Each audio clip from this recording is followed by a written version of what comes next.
Bonjour mesdames et messieurs et bienvenue dans ce flash d'information. Hier, à l'école primaire publique de Débrimont, Abraham, c'est à Dabou, la classe de CM2 s'est effondrée en fin de matinée sur les élèves. Bilan, un mort, un élève et 6 blessés, dont des ouvriers. Rappelons que la classe était en réflexion alors que les cours se poursuivaient.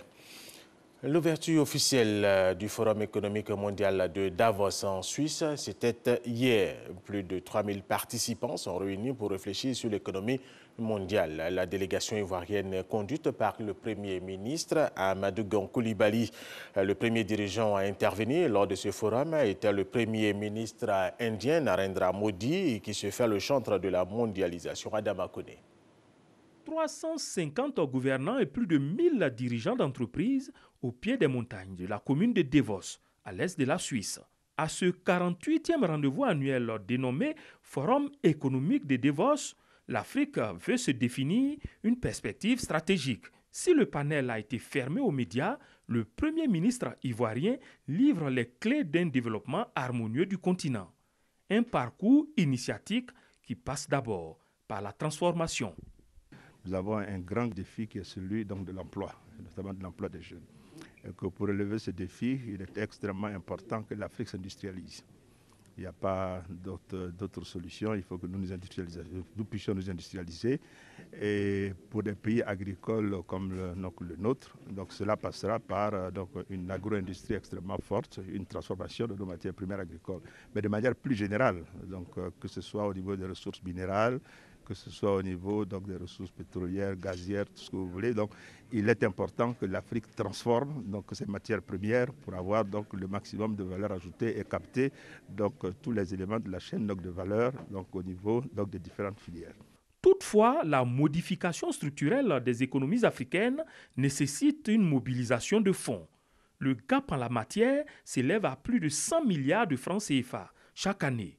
La question de l'investissement reste donc une préoccupation. Il faut trouver les financements. Donc, nous avons travaillé aussi sur la mobilisation des financements pour combler ce gap d'infrastructures. L'investissement dans les zones industrielles est extrêmement aussi important pour permettre d'avoir l'environnement qu'il faut pour permettre aux industries de pouvoir s'installer. L'Afrique enregistrera dans les années à venir le quart de la population mondiale, dont les 50% seront des jeunes. C'est tout naturellement que les étapes d'industrialisation et d'investissement doivent être accompagnées d'une qualité des ressources humaines. Il faut avoir une main-d'œuvre qui soit qualifiée. Il faut former les jeunes, que ce soit au niveau de l'élite, pour encadrer tout le monde, mais il faut aussi au niveau des ouvriers, des employés, etc., au niveau des zones de maîtrise.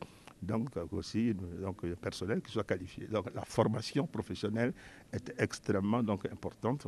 Le Forum économique mondial de Davos se penchera entre autres sur les causes des multiples fractures politiques, économiques et sociales dans le monde. Objectif, construire un avenir commun dans un monde fracturé. Thème du forum. La semaine des douanes ivoiriennes a démarré ses activités hier mardi, ici en Côte d'Ivoire. Le principal annonce la participation des douanes ivoiriennes au budget national fixé à 1803 milliards de francs CFA. Jusqu'au 27 janvier prochain, les agents de cette importante régie financière vont essayer d'asseoir les meilleures stratégies en vue d'une mobilisation réussie des ressources douanières. Investi lundi à Monrovia, le nouveau président du Libéria, l'ex-star du football, George Weah, a désigné les premiers membres de son gouvernement uniquement des hommes et principalement des membres de son parti politique. La diplomatie est revenue à un proche de la présidente sortante, Ellen Johnson Sirleaf. Et puis, au moins 22 personnes ont été tuées et une vingtaine ont été blessées hier, mardi soir, à Benghazi, dans un double attentat à la voiture piégée devant une mosquée dans le centre de cette ville de l'Est libyen. Et nous terminons avec cette information. En Afghanistan, l'attaque qui était en cours ce mercredi matin contre le siège de l'organisation non gouvernementale britannique Save the Children à Jalalabad, capitale de l'Est de l'Afghanistan, où sont présents de nombreux insurgés, est terminée. Il y a eu des morts et des blessés. Voilà, c'est la fin de ce flash d'information. Merci de l'avoir suivi. Merci.